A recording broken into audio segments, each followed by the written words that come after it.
Nouveau journal sur Eden TV, bonsoir à tous. Voici les titres de cette édition.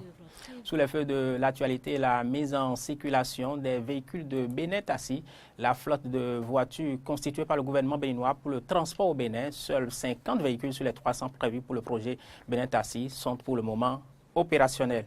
Il avait retenu toutes les attentions la semaine dernière. Il s'agit du Forum africain sur le carbone. Pourquoi le Bénin l'a-t-il organisé? Qui a-t-il gagné? Quelle analyse? Questions à poser à Corneille Aïssa. Et puis après l'union des protestants méthodistes du Bénin et l'élection du nouveau président de leur église, place aux réactions que suscitent ces derniers événements. Vous entendrez les ressentis des Béninois sur le sujet.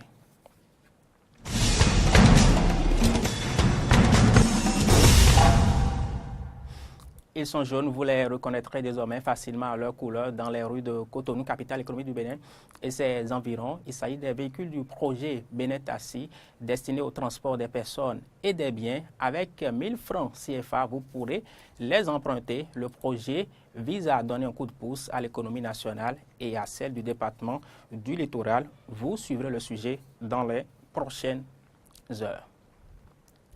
Éducation, nouvelle étape dans l'organisation du baccalauréat, session normale de juin 2017. Il est question de la phase de correction de cet examen. Elle a démarré ce lundi dans les centres retenus à cet effet.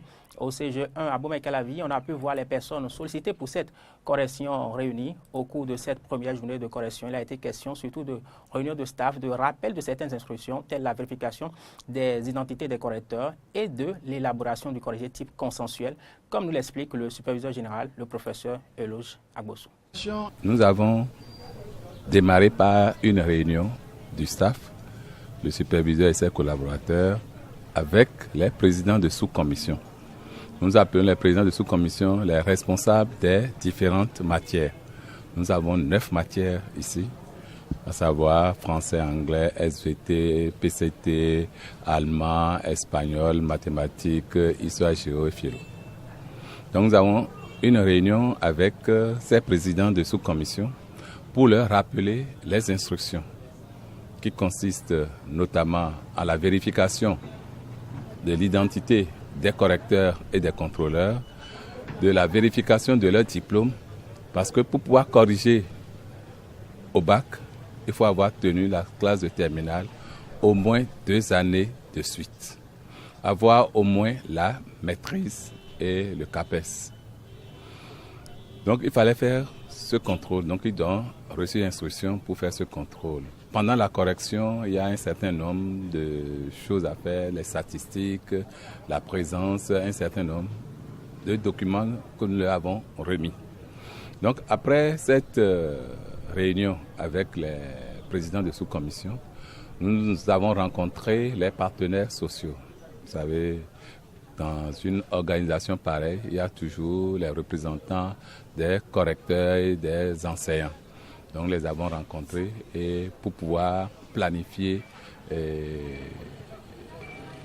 l'organisation pour que la correction se fasse dans un esprit de consensus, pour ne pas léser les intérêts des différents correcteurs.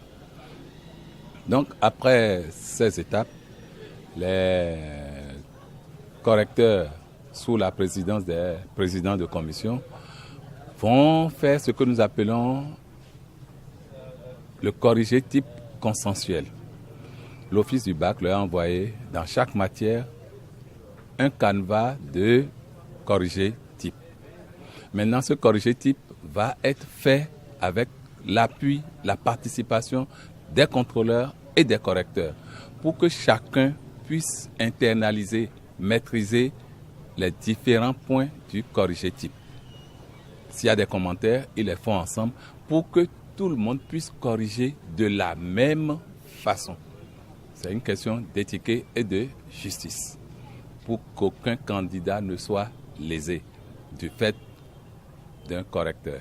Donc tous les correcteurs doivent corriger de la même façon. Pour toutes les corrections, il y a toujours un contrôleur. Nous avons prévu un contrôleur pour 4 correcteurs. Donc, dès que le correcteur a fini, il donne la feuille corrigée au contrôleur qui vérifie s'il a respecté toutes les normes de correction. au besoin, il va procéder à des corrections de ce que le correcteur aura fait. Donc, nous sommes à cette étape ce matin. Et c'est après ça que la correction individuelle va démarrer, sûrement dans l'après-midi. Propos recueillis, vous l'avez noté, par Samson Oké et Romaric Devoché. Pendant qu'il est question de correction au niveau du bac, l'heure est à la proclamation des résultats du BPC, brevet d'études du premier cycle, une proclamation à l'issue de laquelle certains candidats admissibles la veille de la peine à contenir leur joie. Quant à leurs enseignants, notamment les chefs d'établissement, ils se félicitent du taux de réussite enregistré dans leurs collèges respectifs, à l'image d'un directeur de collège d'Aleda. On les écoute. Je suis vraiment content de ma... Lorsque j'ai réussi, je suis vraiment content parce que je ne m'attendais pas à ça. Je ne m'attendais pas à avoir trop, mais je suis vraiment content de ça. Je vais bien fêter, je vais commencer ça ici maintenant avant d'aller à la maison. Mais je vais bien fêter parce que je suis vraiment content. Je ne sais plus quoi dire parce que je suis très heureux. La façon dont ils appellent mon nom là-bas, je suis très heureux, je ne sais plus quoi dire. Il peut dire qu'il va traîner plein de bâches. Et tout serait nickel quand même. Lorsque nous avions été au courant du résultat du pourcentage donc national, 50%, eh bien, nous nous sommes réjouis. Et on s'attendait aussi que dans les différents établissements, donc, les pourcentages vont se présenter tels. Et je viens de recevoir donc, les résultats de mon établissement. J'ai un pourcentage donc, de 43,33%. Non, je crois que c'est le fruit donc, du travail tout le long d'une année. Et j'espère que c'est quelque chose que nous allons réitérer l'année prochaine afin donc d'avoir donc des résultats meilleurs que cette année. L'assiduité des uns et des autres, l'assiduité des collaborateurs et des collègues professeurs nous a fait donner un résultat assez modeste qui avoisine au CEG en Bomé-Calavi les 58%. Donc c'est assez modeste, on pourra mieux faire. Il suffit d'écouter les injonctions des chefs hiérarchiques et de faire le travail en convivialité, dans la cohésion avec les collègues. Donc modestement, le résultat pour le moment c'est ça. Et ça ne saura diminuer. Si ça doit connaître une modification, je sais que ce serait à la hausse. Donc nous remercions aussi les apprenants. Nous leur disons merci parce qu'ils nous ont subi. Nous allons remercier les autorités à divers niveaux, les autorités hiérarchiques à divers niveaux, depuis le ministre jusqu'à notre DDEPS. C'est ceux-là qui savent nous entretenir, qui savent nous induire au travail et à l'abnégation au travail. Économie, c'est un phénomène qui se généralise. Il s'agit de l'entrepreneuriat. Cette pratique qui est une solution au chômage et devrait permettre l'émergence de grandes sociétés se heurte au Bénin au problème de l'individualisme. Pourquoi? Quelles explications et quelles solutions? Question pour Frédéric Serroulan, Romaric Devoché et Fiar Voitan. L'entrepreneuriat, un style de vie qui se généralise face à la montée du chômage et l'incapacité de l'État à absorber les milliers de diplômés sans emploi. Mais ce modèle, qui devrait permettre l'émergence de talents et de diverses sociétés de taille, est souvent freiné par une conception, l'individualisme. Oui, je crois qu'on doit être l'un des rares pays où il y a le plus de sociétés anonymes, unipersonnelles. C'est un mécanisme qui est conçu pour que des gens se mettent ensemble pour faire des affaires. Mais au Bénin, on est toujours seul, avec à la limite sa femme, ses enfants. Donc on fait semblant d'être à plusieurs, moi y compris. Mais la vérité, c'est qu'on veut être seul parce qu'il n'y a pas la confiance. L'individualisme dans l'entrepreneuriat serait ainsi un modèle béninois justifié par certains facteurs. Edgar Guidigui, chef d'entreprise, serviteur de Dieu, ancien conseiller du président Boniaï, et le sociologue Florent Maroya explique. Vous savez, le Béninois, il y a un peu comme le dirait l'autre, du tchénabisme. C'est-à-dire, on veut porter, on veut être le parrain, on veut être le père, on veut être l'auteur de la gloire.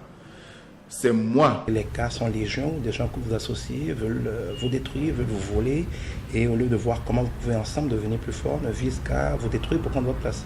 C'est toujours lié au mensonge, c'est toujours lié à cette culture un peu du haut de toi que je m'asseye, à cette culture qui croit que le bonheur est une valeur absolue et que dès que quelqu'un en a pris une certaine partie, une certaine quantité, il réduit la part des autres. Le Béninois considère le Béninois comme un loup, comme le pire ennemi, et donc il se méfie constamment du Béninois. Il préfère encore faire affaire avec des étrangers. On est l'un des rares pays au monde où les gens sont plus à l'aise à faire des affaires stratégiques avec des étrangers qu'avec des Béninois. Partout ailleurs, les gens sont nationalistes et se soutiennent entre eux. Quand tu es étranger, c'est toi qui as des problèmes. Mais au Bénin, c'est exactement le contraire. Quand tu es étranger, tu as toutes tes chances. Quand tu es national, tu n'as aucune chance parce qu'on sait qu'entre nous sommes méchants. Si pour Edgar Guidigbi et Florent Maroya, l'individualisme dans l'entrepreneuriat a certes ses avantages, les conséquences dominent. Quand vous êtes seul, vous pouvez faire des choses, mais il y a une limite que vous ne pouvez pas dépasser. C'est pour ça que nous avons beaucoup de petites entreprises au Bénin. Je ne connais pas d'entreprise multinationale au Bénin. Donnez-moi le nom d'une entreprise au Bénin qui est connue dans le monde. Ça n'existe pas. Parce qu'à devoir gérer les choses tout seul, on ne peut faire que les choses petites. Dès que ça va atteindre la taille où il faut être ensemble pour grandir, les gens préfèrent s'arrêter, être petit tout seul, qu'être grand à plusieurs. C'est une question aussi d'éducation de valeurs. Lorsque vous évoluez, vous, seul, parce que vous ne faites pas confiance en l'autre, l'une des conséquences, c'est que le groupe ne réussit plus.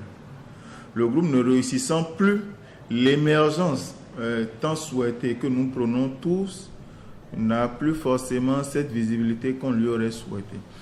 Vous n'avez plus forcément les moyens d'évoluer, vous êtes peut-être à cause d'idées, à cause de moyens, à cause de ressources en général, vous vous dites je ne fais plus. Et donc du coup, ce que vous entreprenez, très tôt, vous risquez de fermer la porte, vous risquez de fermer la baraque. Or, quand vous êtes en groupe, dès que vous êtes à cause d'idées ou à cause de ressources, l'autre peut suppléer et chacun, en fonction des bases que vous avez définies, le groupe est toujours maintenu. L'espoir d'un entrepreneuriat en groupe au Bénin n'est pas pour autant perdu. Il faut cultiver le patriotisme et aussi cultiver donc le sens de la solidarité, le sens de l'amitié, le sens de la fraternité. Voilà autant d'idéaux, autant de valeurs qu'aujourd'hui nous perdons beaucoup plus, sur lesquelles il faudra revenir soit à l'école ou soit en famille. Promouvoir dans notre culture, dans notre éducation, le fait qu'être plusieurs, c'est bon. Quand un enfant va à l'école au Bénin, la première chose que sa maman lui dit, c'est « Quinclin Mando Béro ». Il a dit « Pardon, ne te fais pas des amis ». Alors l'enfant qui reçoit comme première consigne morale qu'il faut se méfier des autres, comment vous voulez être surpris qu'il ne soit pas capable de s'associer? Il faut réannoncer la bonne nouvelle au Bénin. Il faut apprendre aux gens que Dieu existe, qu'il est vivant, qu'il rémunère ceux qui lui obéissent, mais qu'il châtie toujours. Ici et dans l'au-delà, ceux qui lui désobéissent. Le mensonge est un péché. Il faut réapprendre aux Béninois à dire la vérité, à découvrir la splendeur de la vérité et à expérimenter toutes les merveilles qui découlent de la vérité. L'une de ces merveilles, l'union qui fait la force. Ce proverbe qui a inspiré la Belgique et qu'il a adopté comme devise nationale devrait davantage conseiller les entrepreneurs béninois. Forum Africa Carbone, on n'a pas fini d'en parler hier. Nous évoquions les enseignements de cette rencontre internationale organisée la semaine dernière par le Bénin. Place aujourd'hui à quelques questionnements. Pourquoi le Bénin l'a-t-il organisé? Qui a-t-il gagné? Quelle analyse? Réponse dans ce sujet de Corneille Aïssé. Cotonou a été pendant 3 jours le carrefour des négociations climatiques sur le continent. Le 9e Forum africain sur le carbone. Plus de 500 experts venus de 80 pays ont discuté des questions liées aux bonnes pratiques en matière de politique carbone de réduction de gaz à effet de serre sur le continent. La rencontre, au-delà de son caractère scientifique et diplomatique, montre la volonté des pays africains en général, mais surtout la détermination et l'engagement du Bénin, en particulier dans la lutte contre le réchauffement climatique. À l'instar des autres pays, le Bénin souffre aussi des aléas, donc des changements climatiques. Nous souffrons des affres des changements climatiques et le Bénin est signataire de l'accord de Paris. Et l'accord de Paris définit clairement que chaque pays doit pouvoir élaborer sa contribution déterminée nationale qui concerne l'atténuation et l'adaptation au changement climatique et mobiliser les ressources donc, pour la mise en œuvre donc, de cette contribution déterminée nationale. Voilà pourquoi le Bénin a accepté abriter ce forum donc pour permettre aussi aux innovateurs béninois de pouvoir tirer profit de ceux qui viendront donc d'un peu partout dans de l'Afrique. Ce forum international que le Bénin a accepté abriter apporte aussi de la visibilité au pays en matière de négociation et d'action climatique. Le Bénin prend la main, j'imagine, pour 1 an jusqu'au prochain forum qui aura l'année prochaine pour conduire la dynamique. Donc le Bénin aura la main pour, je dirais, promouvoir le potentiel africain, mais en même temps que les politiques publiques prennent leur responsabilité pour mobiliser le potentiel du secteur privé. C'est important. La rencontre de Cotonou sur le carbone a été aussi l'occasion pour les cadres, chercheurs, scientifiques et experts béninois de faire des échanges d'expériences dans la mise en œuvre des politiques et projets d'atténuation et d'adaptation au changement climatique, mais aussi la recherche des financements de ces activités. Le Bénin gagne d'abord de pouvoir accéder à des pratiques réussies dans d'autres pays africains en matière d'accès à la finance carbone, au crédit carbone. Chose pour laquelle le Bénin a du potentiel mais n'a pas encore le savoir-faire. Donc pouvoir interagir avec ces gens-là, ceux qui le font au niveau national, au niveau local dans d'autres pays, l'Ouganda, le Kenya, j'en passe, mais aussi voir quels sont les mécanismes au niveau des politiques publiques qui ont créé cet environnement-là, pour que ce potentiel ne reste plus un potentiel qui dort. C'est très important pour le Bénin de pouvoir mobiliser donc les ressources financières. Nous avons développé donc des mécanismes, des outils à notre niveau et je crois que c'est très important pour nous donc de le mettre à l'épreuve aussi à l'instar des autres mécanismes qui ont été éprouvés dans d'autres pays. En dehors de ce gain donc en termes de mécanismes, nous avons exposé des technologies et présenté des projets. Ces projets seront financés pour pouvoir faire face donc aux affres donc des changements climatiques. Les recommandations de ce forum africain sur le carbone tenu à Cotonou du 28 au 30 juin seront bénéfiques pour toute l'Afrique, notamment dans les secteurs de l'énergie, l'agriculture et les établissements humains. Une information de religion, vous le savez, l'Église protestante méthodiste du Bénin a un nouveau président. Je vous en parlais ce lundi. Son nom, Kondieso Amosonsa. Ce pasteur a été élu au cours du dernier synode de l'EPMB. Sa priorité, œuvrer pour le développement spirituel de l'Église protestante. Cette élection est surtout consécutive au retour de la paix au sein de l'EPMB qui avait traversé une crise. Ce retour de la paix, les Béninois en parlent. C'est la voix du peuple. Propos recueillis par Cano François, Ongba de Rentor et Denis Maroya. On dit qu'il y a une église qui est en crise, c'est-à-dire c'est une paix dans un pays qui est en crise. Et j'espère que cette paix qui était en crise, qui était basculée, a retrouvé sa lettre de noblesse, c'est-à-dire la paix est retournée au sein de cette entité de religion, d'église, voilà. Et un nouveau président a été élu. Je rends grâce à Dieu, je remercie au moins les efforts fournis par le gouvernement qui a pris en charge. Tous les gouvernements ont tenté de résoudre ce problème, mais c'est en cours. Mais définitivement aujourd'hui, ça a été résolu et que aujourd'hui ils sont ensemble et des nouvelles têtes ont commencé par prendre la reine de la présidence, d'où un nouveau président a été élu dans le consentement des deux camps. Dans le consentement des deux camps, et une messe d'action de grâce a été émise. Et tous étaient contents autour de cette messe d'action de grâce. Je voudrais aller loin pour dire ce n'est pas surtout de messe d'action de grâce qu'il faut. Il faut des réunions de prière aussi encore, des réveillons de prière, des jeûnes de prière pour encore accompagner cette situation qui a été désamorcée. Je pense que ça a été l'un des premiers chantiers du président de la République parce que quand il a pris le pouvoir, nous l'avions vu déjà avec eux pour essayer de les réconcilier. Et aujourd'hui, nous pourrons dire que cela a porté ses fruits. Et ce que nous pouvons souhaiter au président actuellement élu, c'est de faire en sorte que l'Église soit vraiment le pilier de la paix. Parce que vous savez qu'en 1990, la conférence nationale n'a pas eu lieu sans la religion catholique ou sans beaucoup d'autres religions. Donc aujourd'hui, nous lui demandons de cultiver la paix. D'accord, parce que l'Église, en réalité, l'Église travaille pour la paix, l'Église travaille pour le développement de l'humanité. Donc le nouveau président qui a été élu, nous l'appelons à plus de rigueur dans la parole de Dieu afin que cela puisse profiter à notre pays. Oui, je suis très content, très content. On va remercier Dieu le Tout-Puissant parce qu'une crise dans une église, ce n'est pas une bonne chose. Et aujourd'hui, il y a entente jusqu'à ce qu'ils ont choisi un président pour diriger l'église protestante méthodique. Donc c'est une bonne chose. Même je vais féliciter le président parce que la crise là, ça dure déjà plus de 17 ans. Donc ce que moi je veux, le président n'a qu'à vraiment suivre ses dirigeants de près pour que ces gens de crise ne reviennent plus parce que ces crises-là, comme d'habitude, ce n'est pas d'abord bon pour le pays. Nous voulons que nos églises soient vraiment une église non crises, églises où il y a problème de l'argent. Donc ce que je veux surtout pour le président là, il n'a qu'à bien parler à ces dirigeants là pour que ces crises-là ne reviennent plus. Actualité en dehors du Bénin, le 29e sommet de l'Union africaine UA prend fin ce jour même à Addis Abeba, réuni autour du thème « Tirer pleinement profit du dividende démographique en investissant dans la jeunesse ». Les chefs d'État et de gouvernement de l'UA ont surtout lancé des pistes de réflexion sur l'autonomisation financière de l'institution, de même que sur le renforcement de sa crédibilité au plan international. Une taxe de 0,2% sur les produits d'importation non africains devrait être mise en œuvre bientôt. Des crises sécuritaires comme celle en cours au Burundi, au Soudan, au Mali ou encore en RDC ont été également évoquées. Elle est record woman du semi-marathon dans la catégorie des plus de 80 ans. Deirdre Larkin, 85 ans, a aussi à son actif des centaines de médailles.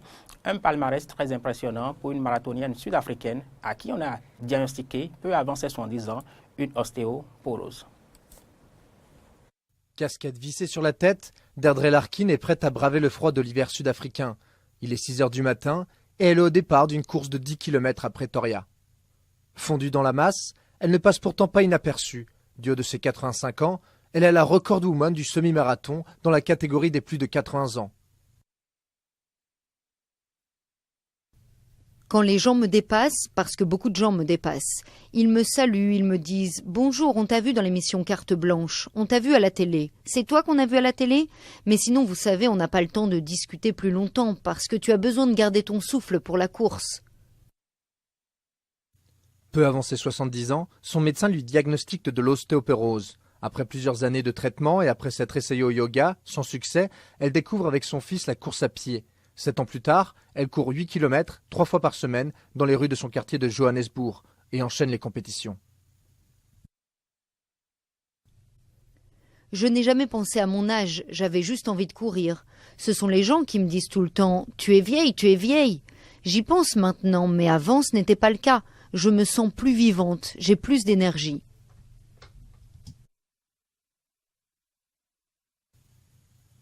La vie de l'octogénaire ne se résume pas au marathon. Ancienne pianiste de concert, elle dispense des cours tous les après-midi dans un lycée privé de Johannesburg. Là aussi, la rigueur est de mise devant des élèves impressionnés. Après le cours, je suis souvent fatiguée parce qu'il dure longtemps. Des fois, on a des discussions où elle me motive. Ça me rappelle ses exploits et ça me fait penser que je peux aussi accomplir tout ce que je veux dans la vie, parce qu'elle défie le destin. L'année dernière, Deirdre a participé à 65 courses, dont plusieurs semi-marathons. Elle espère continuer à courir aussi longtemps qu'elle pourra. C'est la fin de cette édition. Merci de l'avoir suivi. Nos informations sont aussi à suivre sur les réseaux sociaux, Facebook et Twitter, et sur notre site internet benin-eden.tv.